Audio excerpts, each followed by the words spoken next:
Graça e paz, meus irmãos. Bom dia a todos. Podem tomar assento.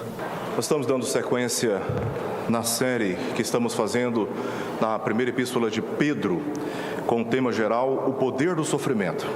Eu peço aos irmãos que abram suas Bíblias.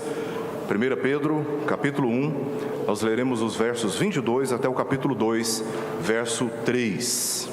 A palavra de Deus diz assim: tendo purificado a vossa alma pela vossa obediência à verdade, tendo em vista o amor fraternal não fingido, amai-vos de coração uns aos outros ardentemente, pois fostes regenerados, não de semente corruptível, mas de incorruptível, mediante a palavra de Deus, a qual vive e é permanente.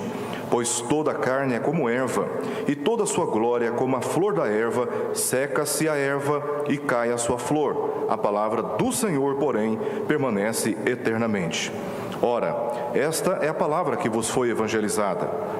Despojando-vos, portanto, de toda maldade e dolo, de hipocrisias e invejas, e de toda sorte de maledicências, desejai ardentemente, como crianças recém-nascidas, o genuíno leite espiritual, para que ele vos seja dado crescimento, para que por ele vos seja dado crescimento para a salvação, se é que já tendes a experiência de que o Senhor é bondoso. Vamos orar mais uma vez? Senhor Deus, nós somos gratos por esse tempo na Tua casa, quando nos reunimos como Teu povo para Te buscar, ouvir a Tua voz pela palavra. E nós Te pedimos isto, Senhor, que o Teu Espírito nos dê toda a compreensão necessária e que o entendimento da Tua palavra seja, Senhor, o meio pelo qual o Senhor possa santificar os nossos valores e nos conduzir como os Teus filhos. Nós oramos por isso, Pai, em nome de Jesus. Amém. Meus irmãos, existem alguns conceitos populares a respeito de maturidade. Talvez os principais conceitos que nós conhecemos é que a maturidade, ela é alcançada quando nós alcançamos ou adquirimos autonomia financeira ou autonomia familiar. Geralmente, quando chegamos nessa fase da vida, nos consideramos pessoas maduras. Mas existe um outro conceito, e esse conceito está muito claro nas Escrituras, de que a autonomia e também a velhice e tudo mais não podem ser comparadas. É quando nós nos identificamos com Jesus, quando nós nos identificamos com a pessoa do Filho de Deus, aí sim alcançamos a verdadeira maturidade. A maturidade não pode ser medida por nenhuma outra diretriz, por nenhum outro parâmetro, senão principalmente pela nossa semelhança com a pessoa do Senhor Jesus. E a palavra de Deus, ela nos ensina que, nos identificando com Jesus, somos capazes de lidar com os nossos sofrimentos de uma maneira que verdadeiramente honramos o seu nome. É assim então que nós damos testemunho da nossa maturidade, como nós lidamos com os sofrimentos quando eles chegam, com as crises, com as instabilidades. Então, neste momento, identificados com Cristo, porque Jesus passou por profundos sofrimentos e ainda assim não deixou de ser obediente ao Pai, pelo contrário, cumpriu toda a sua missão até a morte e morte de cruz. Quando nós nos identificamos com o Senhor Jesus, então nós podemos dizer que estamos verdadeiramente amadurecidos, tendo em vista a tão gloriosa salvação, que foi previamente planejada por Deus, conforme lemos no verso 2, de que nós somos eleitos segundo a presciência de Deus. Isso está também dito no verso 20, quando ele diz, no verso 20, conhecido com efeito antes da fundação do mundo, porém manifestado no fim dos tempos por amor de vós. Nós fomos eleitos segundo a presciência de Deus, porque antes que o mundo fora criado, o Senhor Jesus já tinha sido designado como o Cordeiro a ser sacrificado. Pensando, considerando esta obra maravilhosa e soberana, obra da salvação a favor de todos nós, o apóstolo Pedro está aqui ensinando os seus leitores de que o amadurecimento da nossa fé deve ser o objetivo maior enquanto estamos peregrinando nesta vida rumo à esperança final. Ele ensina também que nesta jornada devemos nos tornar santos, porque Deus é santo, confiando obviamente no testemunho de Jesus, é o que nós lemos nos versos 13 ao verso 21. Já conhecidos por invocar o Pai, é o que nós lemos aqui no verso 17, ora se invocais como Pai, conhecidos agora os seus leitores como aqueles que têm um Pai. Pedro diz que todos nós que invocamos a Deus como Pai, estamos vinculados como irmãos por um padrão familiar que é estabelecido pela obra do Senhor Jesus. E exatamente a partir desse entendimento, ele diz no verso 22, na parte A, tendo purificado a vossa alma pela obediência à verdade, tendo em vista o amor fraternal não fingido. Então, considerando a obra da salvação, que foi soberanamente planejada na eternidade, concretizada pela pessoa do seu Filho, Pedro está dizendo, nesta vida, peregrinem, buscando a santificação das suas vidas, porque Deus é santo. E considerando esta obra e este objetivo de todo cristão, Pedro está aqui reconhecendo que determinadas condutas só podem ser legítimas por aqueles que experimentam a salvação. Como é o que nós veremos aqui, a partir especialmente da parte B do verso 22 até o verso 25, amar a comunhão cristã e resistir os pecados que podem enfraquecê-la ou arruiná-la. É o que veremos nos versos 1 a 3 do capítulo 2. Depois, numa outra ocasião, veremos a sequência da argumentação de Pedro, dizendo que as condutas cristãs só podem ser legítimas, inclusive no meio dos sofrimentos, se nós buscarmos da parte de Deus como fonte de vida, forças para perseverar. É o que ele vai expor a partir do verso 4 do capítulo 2. Então, a salvação, ela nos dá uma viva esperança, um desejo de uma vida santa, mas também a maravilhosa comunhão com o povo de Deus. Esta comunhão que podemos desfrutar aqui agora é um dos efeitos, é um dos resultados da nossa salvação. Quando salvos, quando redimidos, quando transformados pelo poder da cruz, então nós nos unimos como seu povo e desfrutamos da comunhão cristã. Então vamos ver aqui basicamente os dois pontos que já foram declarados. Primeiro, na parte B do verso 22, onde ele vai destacar que por causa da nossa salvação, ou considerando a nossa salvação, nós devemos amar a comunhão cristã. Pedro diz na parte B do verso 22, amai-vos de coração uns aos outros ardentemente, tendo purificado vossa alma pela palavra, pela vossa obediência à verdade, tendo em vista o amor fraternal, não fingido. E aí ele faz a declaração enfática, amai-vos de coração uns aos outros ardentemente. Pedro usa aqui, meus irmãos, duas palavras nesse verso para o amor. A primeira, quando ele fala do amor fraternal, a palavra amor aqui é Filadélfia.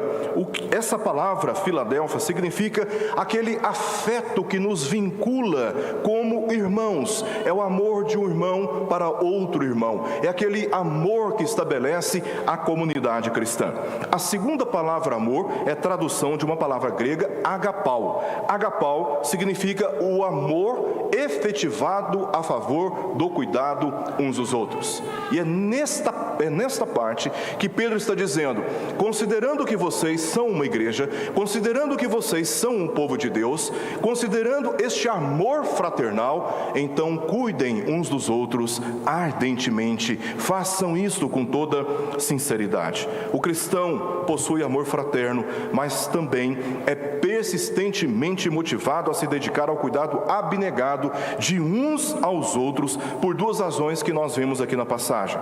Primeiro, no verso 23, a razão que Pedro apresenta é que nós, considerando o amor fraternal, devemos amar ardentemente os nossos irmãos, porque fomos regenerados pela palavra, que é viva e eficaz. Olha o que ele diz no verso 23, ele começa com uma conjunção justamente aqui explicando a exortação anterior: pois fostes regenerados, não de semente corruptível, mas de incorruptível, mediante a palavra de Deus, a qual vive e é permanente.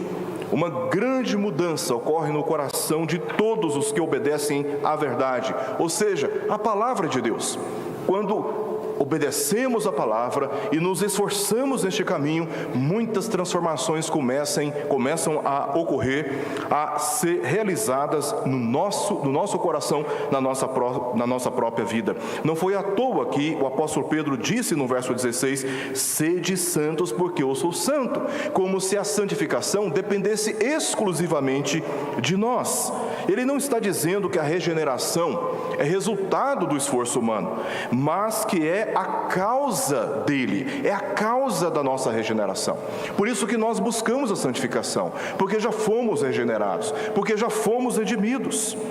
Por isso, exortou para que busque a santificação obedecendo à verdade.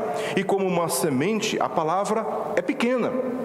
Ela pode ser pequena, considerada até insignificante por este mundo, mas tem vida e poder em seu interior para gerar uma nova natureza, cuja condição primordial é de amar a Deus e amar os nossos irmãos. A palavra de Deus, uma vez plantada no nosso coração, ela nos regenera, é o poder de Deus para a nossa salvação, mas também para a nossa santificação. Este amor é um amor puro, é um amor não contaminado pelas rivalidades e malícias egoístas entre os nossos relacionamentos. Pedro ensina que, tendo sido regenerados pela palavra de Deus, que é viva e eficaz, então se interessarão pelo amor fraternal, amando, e aqui a palavra que nós encontramos, ardentemente, poderia também ser traduzida por sinceramente uns aos outros. Não significa que nós teremos intimidade com todos os nossos irmãos, mas nós teremos uma disposição natural, por causa da nossa nova natureza, de cuidar, de amar os nossos irmãos com toda sinceridade. A relação que Pedro faz aqui do verso 23 e estes próximos versos que nós leremos aqui, versos 24 e 25, transmite a imagem da palavra de Deus como uma semente capaz de produzir frutos permanentes que caracterizam a vida eterna no reino celestial. A segunda razão, essa é a segunda razão que Pedro estabelece aqui para nós. Primeiro, porque fomos regenerados pela palavra que é viva e eficaz. Agora, como a segunda razão, ele faz uma ilustração de como essa palavra é poderosa para produzir este fruto. Verso 24 e verso 25. Diz: pois, veja, ele está dando uma segunda razão: toda a carne é como a erva, e toda a glória como a flor da erva. Seca-se a erva e cai a sua flor, a palavra do Senhor, porém, permanece eternamente. Ora, esta é a palavra que vos foi evangelizada. O que Pedro está fazendo aqui é uma citação de uma passagem que nós encontramos em Isaías, capítulo 40, verso 6 ao verso 8. E a sua intenção é enfatizar o contraste entre o que é humano e aquilo que é divino. Existe uma semente que é corruptível, que perece, mas existe uma semente, existe uma ação de Deus que ela é permanente na nossa vida.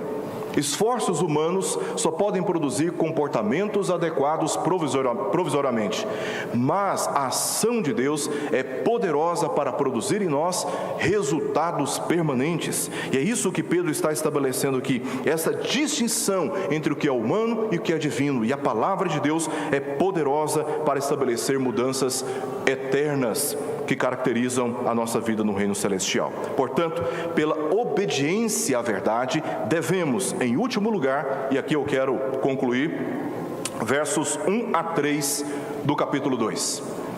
Portanto, pela obediência à verdade, devemos resistir o que pode enfraquecer a nossa comunhão.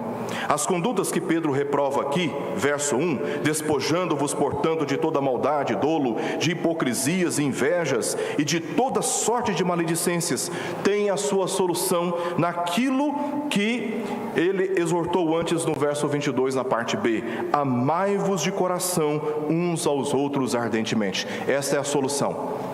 Não existe neutralidade. Ou nós amamos sinceramente os nossos irmãos, ou nós estaremos agindo na pauta da maldade, do dolo, da hipocrisia, da inveja e toda sorte de maledicência. Quando nós nos dispomos a ficar falando mal uns dos outros, destruindo, maculando, comprometendo a honra uns dos outros.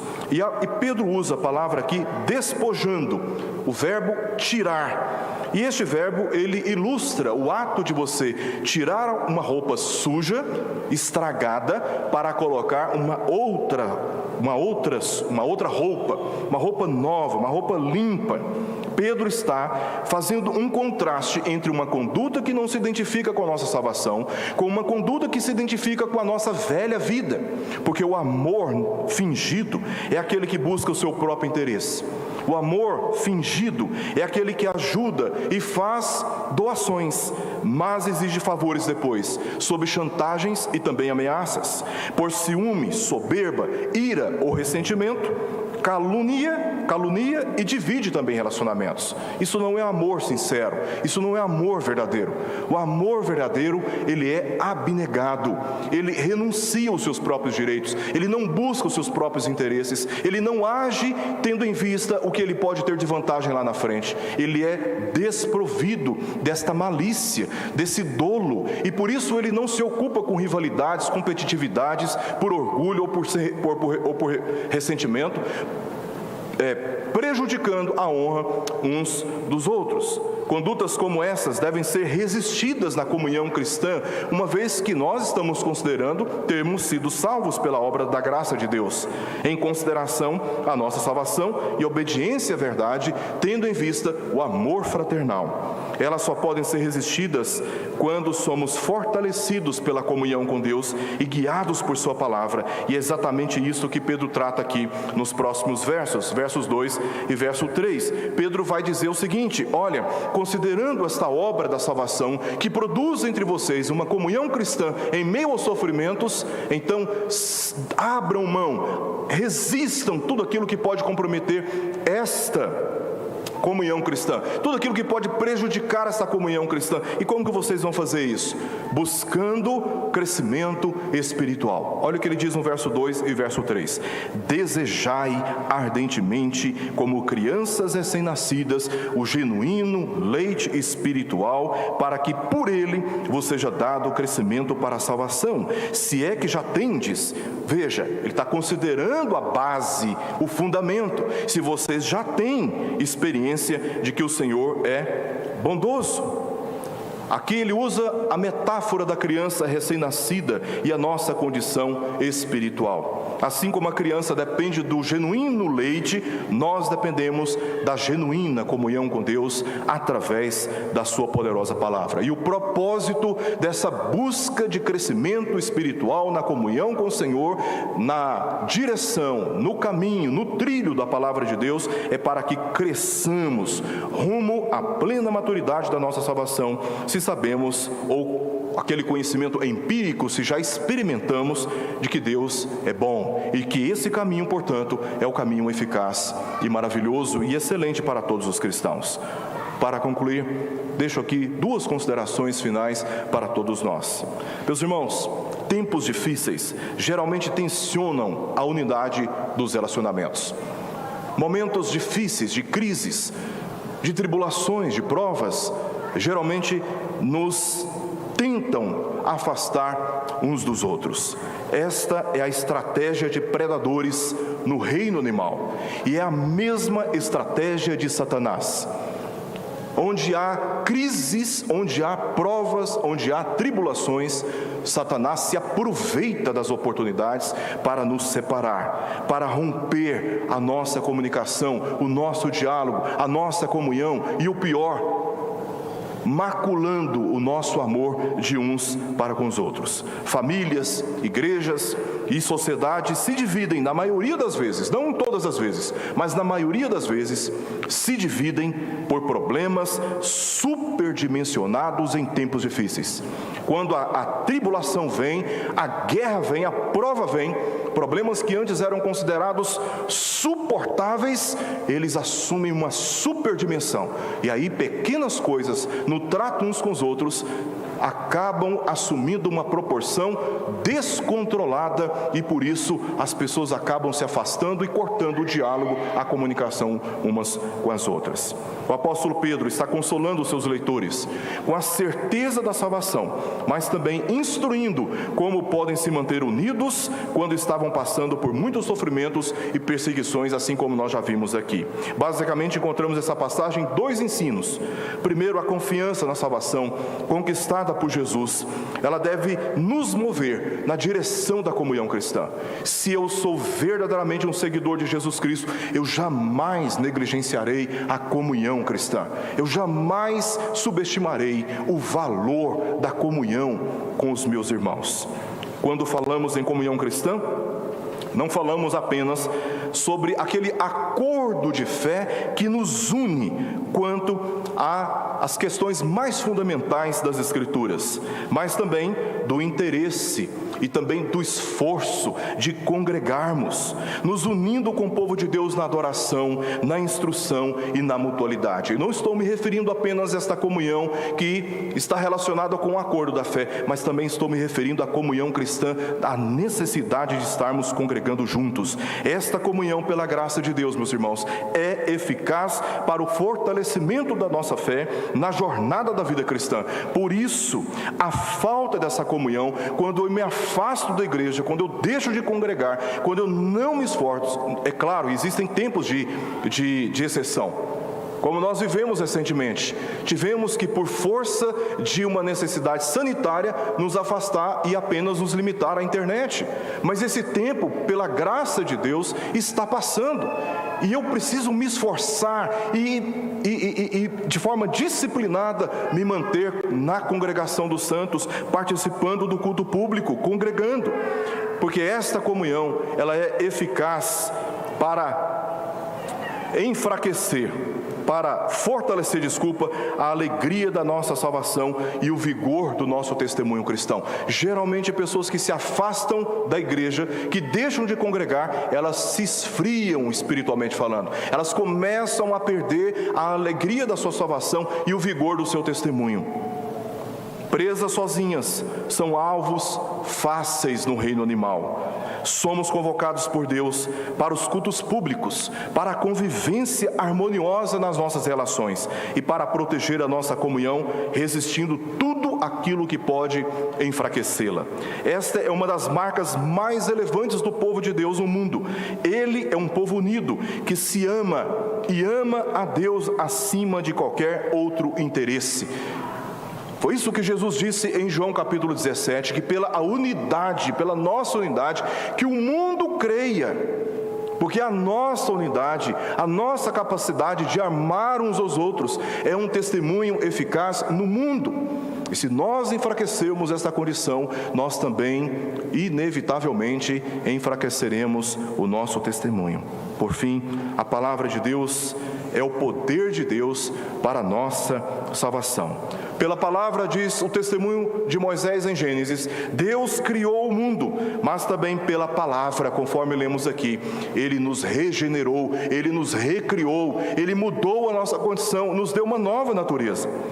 E João declara que Jesus é a palavra de Deus encarnada, que pela fé em Cristo somos redimidos da justa condenação do pecado e guiados a uma nova vida, porque Jesus é a palavra poderosa de Deus para transformar a nossa vida, nosso entendimento sobre o nosso irmão, nosso conceito sobre a igreja. Jesus é a palavra poderosa de Deus para a nossa salvação, mas também para nos colocar no caminho da nossa glorificação.